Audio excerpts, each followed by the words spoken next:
Hello, dear all. Welcome to the series of context-free grammar, and we're moving to the next topic of ours, that is ambiguous context-free grammar. In this topic, we are going to study when a context-free grammar, that is CFG, is said to be ambiguous. See, ambiguous means uncertainty or the doubt. What it's said to be, a grammar is said to be ambiguous if there exists a string for which we can have more than one leftmost derivation tree or a past tree.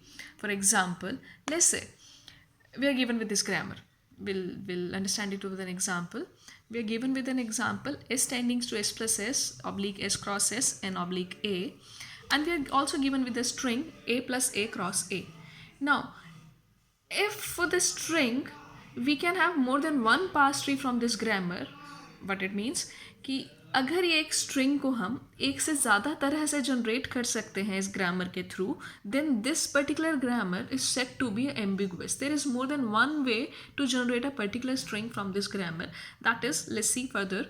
For example, the first way, we have to generate a plus a cross a from the grammar, and the first way we are able to see is, see, this first is replaced by s plus s, and then s by a, this s is by s cross s, and then s by a plus a. So we got this a plus a cross a. We got a string. Similarly, we do have another way to generate it, that is s is replaced by s cross s first, and then first s is replaced by s plus s, and this s is by a, s is by a, s is by a. What we got? You are able to see we got a plus a cross a. We got the string a plus a cross a. Similarly, see, now for the string a plus a cross a from the grammar, we do have two trees by which we can generate the same tree. It means this grammar is said to be ambiguous. And one more thing, we have to make sure that we are using the same derivation method. For example, see, I'm using the leftmost derivation here. First, in first case, s is being replaced by s plus s. Now we do have two options. We do have two s to replace. I'm replacing the leftmost s first. This s is replaced by a. I got a plus s. Now this s is replaced by s cross s. Again, I do have two options. These two s to replace. I'm replacing this first left s, that is by a, and that is by a. This complete derivation is leftmost derivation, your leftmost pass tree. Similarly, in this case, what I'm doing, s is being replaced by s cross s. Now I do have two options, left s and right s. I'm replacing the left s first because here also we have used the leftmost derivation. We again need to use the leftmost derivation. S is equals to s plus s. This first s into, now we do have three s to replace, 1, 2 and 3. This first s is replaced by a, and then second s is replaced by a, and the third s is replaced by a. What we got? A plus a cross a. Now we are able to just find out for the same string by the same grammar, we will be having two different derivations tree. That is why this particular grammar is said to be ambiguous. I hope it makes sense to you. We'll move to the next question. Let's say another example. Let's say I do have given a grammar s tending to asa oblique bsa oblique double s oblique null. Okay. First we have to think of a string which can be generated by this grammar. Let's say I'm thinking of string ABAB.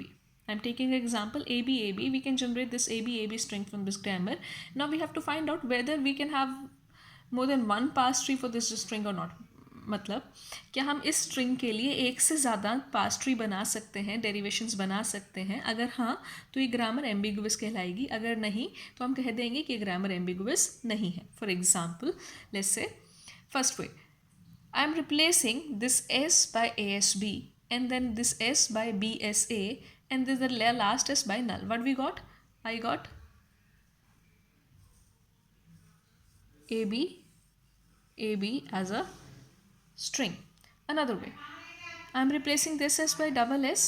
This first s is by asb, and this s is by null. Then this s is by asb, this s is by null. What I got? Again the string ABAB. Correct. So for the same string from the same grammar, we do have two different pass tree. It means this grammar is ambiguous. We'll moving to the next one. Check it out here. I'm giving you few more examples to try on. You pause the screen right here and try to find out whether how these grammars can be said ambiguous. I'm giving you, and these are ambiguous. What you need to do, you have to find a string which you can generate from the first one. You think of a string which can be generated for this grammar and try to generate that string by using different parse trees, similarly in this and similarly in this. So it's my suggestion that you would try out these examples, and as an assignment give me back the answers. Thank you so much. Stay safe, stay happy.